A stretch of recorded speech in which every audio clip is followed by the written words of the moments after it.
जमीन अधिग्रहण और प्रस्तावित खनिज ब्लॉकों के विरोध में हजारों ग्रामीणों ने बड़ा शक्ति प्रदर्शन किया है। आंदोलनकारियों ने कलेक्टर कार्यालय पहुंचकर ग्राम सभाओं में प्रस्ताव सौंपे।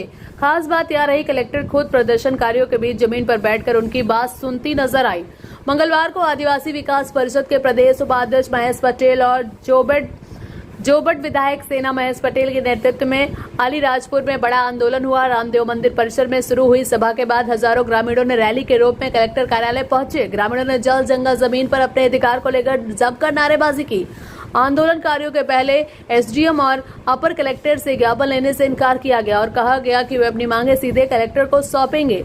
इसके बाद कलेक्टर मौके पर पहुंचे और प्रदर्शनकारियों के बीच जमीन पर बैठकर उनकी पूरी बात सुनी।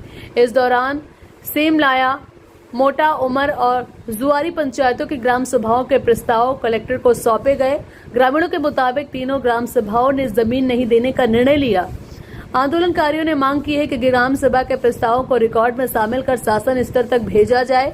जोबट विधायक सेना महेश पटेल ने कहा कि जल, जंगल और जमीन आदिवासी समाज की पहचान है और जीवन का आधार है। वहीं महेश पटेल ने ग्राम सभा के निर्णय और पेशा कानून के प्रावधानों का सम्मान करने की मांग की है। आंदोलन में किसानों की खाद की किल्लत का मुद्दा भी उठाया गया। किसानों ने टोकन व्यवस्था खत्म कर आधार और खसरा नकल के आधार पर जरूरत के मुताबिक खाद उपलब्ध कराने की मांग की है। आंदोलनकारियों ने साफ कहा है कि जल जंगल जमीन और ग्राम सभा के अधिकारों से कोई समझौता नहीं होगा। मांगों पर ठोस कार्रवाई नहीं होने तक संघर्ष जारी रखने की चेतावनी दी गई है। जेटीवी न्यूज के लिए अलीराजपुर से मुस्तकिम मुगल की रिपोर्ट है।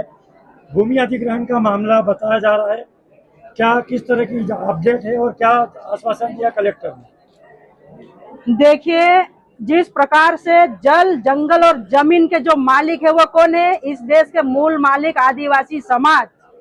और आज ये जो धरना हुआ है, आंदोलन हुआ है, इस आंदोलन में प्रशासन ने ये माना है कि भारत सरकार का लेटर आया है, मध्य प्रदेश सरकार का लेटर आया है।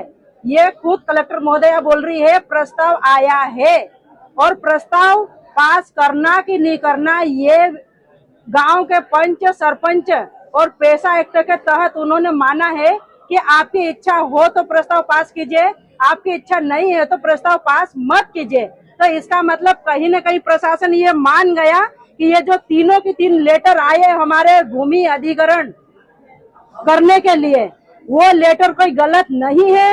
ये लेटर बिल्कुल सत्य लेटर है और इस लेटर के माध्यम से कोल ब्लॉक नाम की जो कंपनी है उन्होंने कई जगह टेंडर कर चुके हैं और यहाँ पर भी उसी प्रोसीडिंग के आधार पर ये लेटर दिया गया है।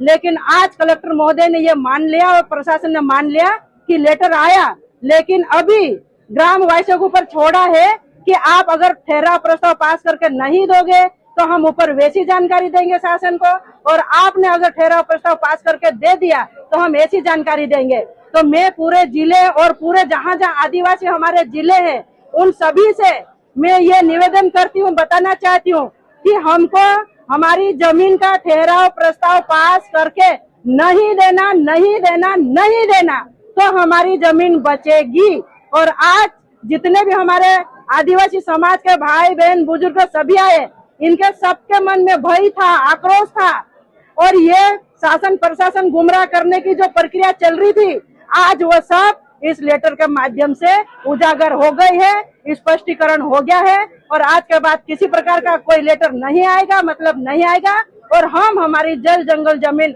नहीं देंगे, नहीं देंगे। जेटीवी न्यूज से जुड़े रहने के लिए हमारी खबरों को लाइक और शेयर करें, हमारे चैनल को सब्सक्राइब करें और अपडेट रहे हर छोटी बड़ी खबरों से।